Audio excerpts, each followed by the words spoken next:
Hey guys, welcome back to my channel Bhavani's ಕಿಚನ್ಗೆ ಸ್ವಾಗತ. ನಾನಿವತ್ತು ಸ್ಪೆಷಲ್ ಆದ ಮಟನ್ ಪಪ್ಸ್ ಮಾಡ್ತಾಯಿದ್ದೀನಿ. ಬನ್ನಿ ಅದನ್ನು ಹೇಗೆ ಮಾಡೋದು ಮತ್ತು ಏನೆಲ್ಲ ಇಂಗ್ರೀಡಿಯೆಂಟ್ಸ್ ಬೇಕು ಅಂತ ನೋಡೋಣ. ಮೊದಲಿಗೆ ಬೇಯಿಸ್ಕೊಂಡು ಸಣ್ಣದಾಗಿ ಕಟ್ ಮಾಡಿ ಇಟ್ಕೊಂಡಿರೋ mutton pieces 1/4 kg, Szechuan sauce 2 spoon, ಶುಂಠಿ ಬೆಳ್ಳುಳ್ಳಿ ಪೇಸ್ಟ್ 1 ಸ್ಪೂನ್, ಈರುಳ್ಳಿ 1 ಕಪ್, ಟೊಮ್ಯಾಟೊ 1, ಸಣ್ಣದಾಗಿ ಹೆಚ್ಚಿಟ್ಕೊಂಡಿರೋ ಹಸಿಮೆಣಸಿನ್ಕಾಯಿ 5, ಕೊತ್ತಂಬರಿ ಸೊಪ್ಪು ಸ್ವಲ್ಪ, soya sauce 2 spoon, turmeric powder 1/4 spoon, chilli powder 1 spoon, ಧನಿಯಾ powder 1 spoon, garam masala powder 1 spoon, fry ಮಾಡೋದಕ್ಕೆ ಎಣ್ಣೆ, ರುಚಿಗೆ ತಕ್ಕಷ್ಟು ಉಪ್ಪು. ಇದಿಷ್ಟು ಇಂಗ್ರೀಡಿಯೆಂಟ್ಸ್ ನಮಗೆ ಬೇಕಾಗುತ್ತೆ. ಬನ್ನಿ ಹೇಗೆ ಮಾಡೋದು ನೋಡೋಣ. ಮೊದಲಿಗೆ ಸ್ಟವ್ ಹಚ್ಚಿ ಒಂದು ಪ್ಯಾನ್ ಇಟ್ಟು ಅದಕ್ಕೆ 2 ರಿಂದ 3 ಸ್ಪೂನ್ ಆಗೋಷ್ಟು ಎಣ್ಣೆ ಹಾಕಿ, ಅದಕ್ಕಾದ ನಂತರ ಶುಂಠಿ ಬೆಳ್ಳುಳ್ಳಿ ಪೇಸ್ಟ್ 1 ಸ್ಪೂನ್, ಈರುಳ್ಳಿ ಮತ್ತು ಹಸಿಮೆಣಸಿನ್ಕಾಯಿ ಇದಿಷ್ಟನ್ನು ಹಾಕಿ ಫ್ರೈ ಮಾಡ್ಕೊಬೇಕು. ನಂತರ ಇವಾಗ ಮಟನ್ ಪೀಸಸ್ ಎಲ್ಲ ಹಾಕ್ಕೊಂಡು ಫ್ರೈ ಮಾಡ್ಕೊತಾ ಇದ್ದೀನಿ. ಆಯಿಲ್ನಲ್ಲಿ ಮಟನ್ ಪೀಸಸ್ ಎಲ್ಲ ಚೆನ್ನಾಗಿ ಫ್ರೈ ಮಾಡ್ಕೊಬೇಕು. ಮತ್ತು ಇದಕ್ಕೆ 1 ಸ್ಪೂನ್ ಚಿಲ್ಲಿ ಪೌಡರ್ ಹಾಕ್ಕೊಂಡು ಚೆನ್ನಾಗಿ ಮಿಕ್ಸ್ ಮಾಡಿಕೊಂಡು, ನಂತರ ಇದಕ್ಕೆ ಧನಿಯಾ ಪೌಡರ್ 1 ಸ್ಪೂನ್ ಮತ್ತು ಗರಂ ಮಸಾಲ ಪೌಡರ್ 1 ಸ್ಪೂನ್ ಹಾಕ್ಕೊಂಡು ಮಿಕ್ಸ್ ಮಾಡಿ ಸ್ವಲ್ಪ ಲೈಟಾಗಿ ಫ್ರೈ ಮಾಡ್ಕೊಬೇಕು. ಇವಾಗ ಇದಕ್ಕೆ ಕಟ್ ಮಾಡಿ ಇಟ್ಕೊಂಡಿರೋ ಟೊಮ್ಯಾಟೊ ಹಾಕ್ಕೊಂಡು ಫ್ರೈ ಮಾಡ್ಕೊತಾ ಇದ್ದೀನಿ. ಈ ಐಟಮ್ಸ್ ಎಲ್ಲ ಚೆನ್ನಾಗಿ ಫ್ರೈ ಆದಮೇಲೆ ಇವಾಗ ಇದಕ್ಕೆ ಸಿಜ್ವನ್ ಸಾಸು ಅದನ್ನು 2 ಸ್ಪೂನ್ ಹಾಕ್ಕೊಂಡು ಫ್ರೈ ಮಾಡ್ಕೊತಿದ್ದೀನಿ. ನಿಮಗೆ ರುಚಿಗೆ ಇನ್ನೂ ಸ್ವಲ್ಪ ಬೇಕು ಅಂದರೆ ನಿಮ್ಗೆ ರುಚಿಗೆ ತಕ್ಕಾಗಿ ಇನ್ನೂ 1 ಸ್ಪೂನ್ ಎಕ್ಸ್ಟ್ರಾ ಹಾಕೊಬೋದು.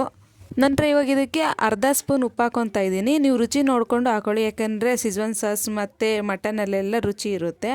ಅದಕ್ಕೆ ಸ್ವಲ್ಪ ನೋಡಿಕೊಂಡು ನೀವು ಹಾಕ್ಕೊಳ್ಳಿ ನಿಮ್ಗೆ ರುಚಿಗೆ ಎಷ್ಟು ಬೇಕು ಅಂತ. ಅದೆಲ್ಲ ಹಾಕಿ ಮಿಕ್ಸ್ ಮಾಡ್ಕೊಂಡ ನಂತರ ಮತ್ತು ಸೋಯಾ ಸಾಸ್ನ 2 ಸ್ಪೂನ್ ಹಾಕ್ಕೊಂಡು ಚೆನ್ನಾಗಿ ಮಿಕ್ಸ್ ಮಾಡ್ಕೊಬೇಕು. ನಂತರ ಇದಕ್ಕೆ ಕಟ್ ಮಾಡಿ ಇಟ್ಕೊಂಡಿರೋ ಕೊತ್ತಂಬರಿ ಸೊಪ್ಪು ಹಾಕ್ಕೊಂಡು ಮಿಕ್ಸ್ ಮಾಡಿಕೊಂಡ್ರೆ ಮಟನ್ ಪಪ್ಸ್ ಮಾಡೋದಕ್ಕೆ ಸ್ಟಫ್ ರೆಡಿ ಆಗುತ್ತೆ. ಇದನ್ನು ತೆಗೆದು ಒಂದು ಸೈಡಲ್ಲಿ ಇಟ್ಕೊಳ್ಳೋಣ. ನಂತರ ಇನ್ನೊಂದು ಕಡೆ ಮಟನ್ ಪಪ್ಸ್ ಮಾಡೋದಕ್ಕೆ ಬೇಕಾಗಿರೋ ಸ್ಟ್ರಿಪ್ಸ್ನ ರೆಡಿ ಮಾಡ್ಕೊಳ್ಳೋಣ. ಬನ್ನಿ ಅದನ್ನು ಹೇಗೆ ಮಾಡೋದು ನೋಡೋಣ. ಫಸ್ಟು ಒಂದು ಅರ್ಧ ಕಪ್ಪಷ್ಟು ಮೈದಾ ತಗೊಂಡು ಅದಕ್ಕೆ ಉಪ್ಪು ಮತ್ತು ನೀರು ಹಾಕ್ಕೊಂಡು ಚೆನ್ನಾಗಿ ಮಿಕ್ಸ್ ಮಾಡ್ಕೊಬೇಕು. ಅದು ಸ್ವಲ್ಪ ಗಂಟು ಇಲ್ದಂಗೆ ಚೆನ್ನಾಗಿ ಮಿಕ್ಸ್ ಮಾಡ್ಕೊಳ್ಳಿ. ಈ ಹಿಟ್ಟನ್ನು ತುಂಬ ಗಟ್ಟಿಯಾಗಿ ಕಲಿಸ್ಕೊಳ್ಳೋದು ಬೇಡ, ಈಗ ತೋರಿಸ್ತಿದ್ದೀನಿ ಅದಕ್ಕೆ ಕಲಿಸ್ಕೋಬೇಕು. ನಂತರ ಮಿಕ್ಸ್ ಮಾಡ್ಕೊಂಡಿರೋದನ್ನು ಒಂದು ತವಾಗೆ ಸ್ವಲ್ಪ ಹಾಕಿ ಅದನ್ನು ಸ್ಪ್ರೆಡ್ ಮಾಡ್ಕೋಬೇಕು. ಉಳಿದಿದ್ದು ಹಿಟ್ಟಿನ ಮಿಕ್ಸ್ನ ವಾಪಸ್ ಹಾಕಿ ಅದನ್ನು ಹಬೆನಲ್ಲಿ ಬೇಯಿಸ್ಕೋಬೇಕು. ಅದು ಬೆಂದ ನಂತರ ಅದನ್ನು ನಿಧಾನವಾಗಿ ತೆಗೆದುಕೊಂಡ್ರೆ ಸ್ಟ್ರಿಪ್ಸ್ ರೆಡಿಯಾಗುತ್ತೆ.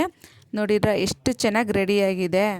ಇವಾಗ ಈ ಸ್ಟ್ರಿಪ್ಸ್ನ ಒಂದು ಪ್ಲೇಟ್ ಮೇಲೆ ಹರಡಿಸಿಟ್ಟು ಅದರ ಮಧ್ಯದಲ್ಲಿ ಫ್ರೈ ಮಾಡಿ ಇಟ್ಕೊಂಡಿರೋ ಸ್ಟಫ್ನ ಹಾಕ್ಕೊಳ್ಬೇಕು. ನಂತರ ಅದನ್ನು ಸುತ್ತ ಕ್ಲೋಸ್ ಮಾಡಿ ಟ್ರಯಾಂಗಲ್ ಶೇಪ್ ಬರೋ ಥರ ಮಾಡ್ಕೊಳ್ತಾ ಇದ್ದೀನಿ.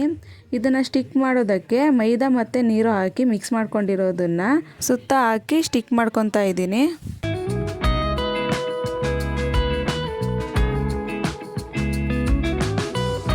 ನೋಡಿ ಎಷ್ಟು ಚೆನ್ನಾಗಿ ಶೇಪ್ ಬಂದಿದೆ. ಈ ರೀತಿ ಎಲ್ಲನೂ ಶೇಪ್ ಮಾಡಿಕೊಂಡು ಒಂದು ಸೈಡ್ ಇಟ್ಕೊಬೇಕು.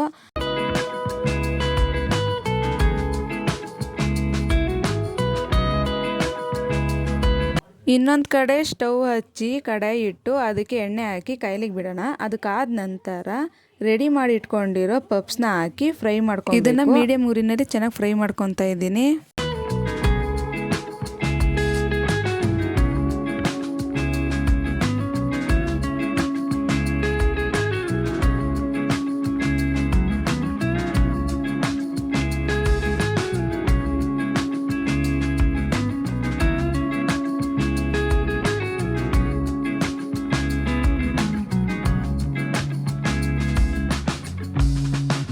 ನೋಡಿ ಇಲ್ಲಿ ಚೆನ್ನಾಗಿ ಫ್ರೈ ಆಗಿದೆ. ಇವಾಗ ಇದನ್ನು ತೆಗೆದು ಒಂದು ಪ್ಲೇಟ್ಗೆ ಇಟ್ಕೊಳ್ಳೋಣ.